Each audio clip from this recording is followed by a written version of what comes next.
L'océan cache le secret le mieux gardé de la biologie moderne. Ce n'est pas le calmar géant, ni le requin blanc, mais un petit poisson de 10 centimètres.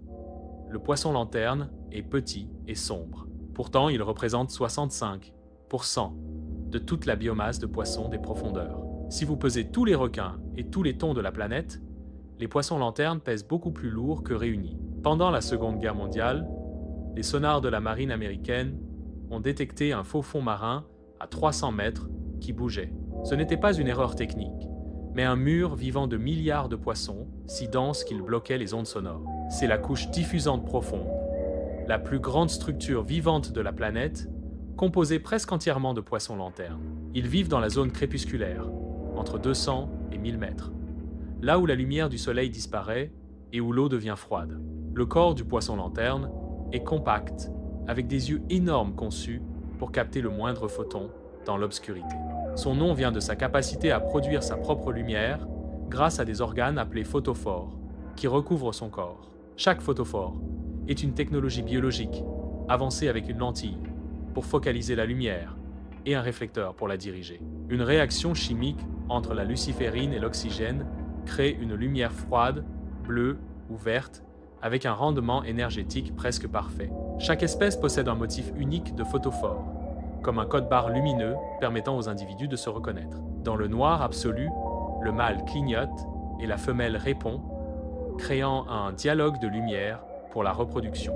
La lumière sert aussi de camouflage par contre-illumination pour se protéger des prédateurs situés en dessous. Le poisson allume son ventre pour imiter la faible lumière de la surface, effaçant ainsi sa propre silhouette aux yeux des prédateurs. C'est un paradoxe total. Il brille pour devenir invisible, ajustant son intensité selon que la Lune est visible ou cachée. Chaque nuit, le plus grand déplacement animal de la planète a lieu, la migration verticale des poissons lanternes. Dès le coucher du soleil, des milliards de poissons quittent les profondeurs et nagent 800 mètres vers la surface pour manger. Ils viennent se gaver de zooplancton toute la nuit, sous le couvert de l'obscurité, à l'abri des prédateurs visuels. Dès l'aube, ils plongent pour retourner vers la sécurité des profondeurs sombres, fuyant la lumière et les thons. Cette migration est une pompe biologique. En mangeant en surface et en déféquant en profondeur, ils transportent le carbone au fond de l'océan. Sans ce mécanisme, le taux de CO2 atmosphérique serait plus élevé. Ces petits poissons refroidissent littéralement la planète. Pour survivre à ce changement de pression quotidien, ils régulent le gaz de leur vessie natatoire à une vitesse record pour ne pas exploser. Leur mouvement attire toute la chaîne alimentaire. Les calamars, les espadons et même les baleines suivent cette marée vivante. L'océan entier respire à leur rythme. Une inspiration vers le haut la nuit et une expiration vers le bas le jour. Ils restent mystérieux car ils sont fragiles. Si on les capture avec un filet, ils perdent leurs écailles et meurent instantanément. Les robots sous-marins révèlent des détails incroyables, comme des photophores sur la langue ou des phares sur le nez pour éclairer devant eux.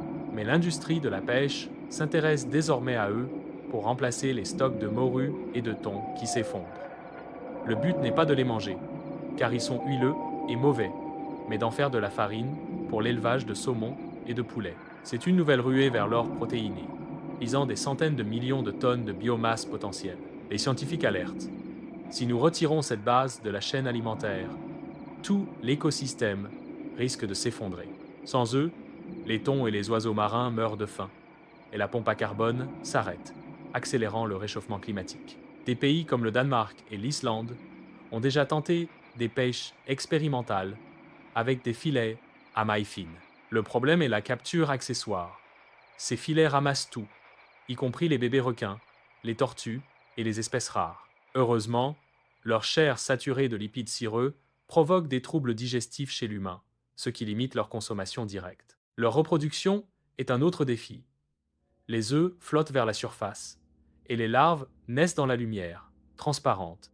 Elles doivent survivre dans le monde des géants avant de se métamorphoser, de développer des photophores et de descendre vers l'obscurité. Ils sont le carburant de l'océan, convertissant l'énergie du plancton microscopique en chair accessible aux gros prédateurs. Imaginez un mur de poissons présent dans tous les océans, de l'Arctique à l'Antarctique, partout où il y a de la profondeur.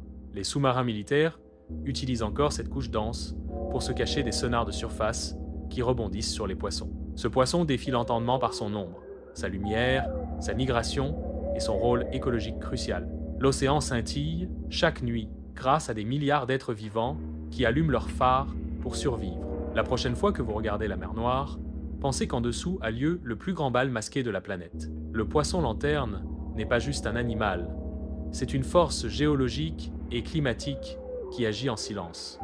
Il est temps de regarder le véritable roi de l'océan, celui qui ne rugit pas, mais qui brille, avant de le détruire par ignorance.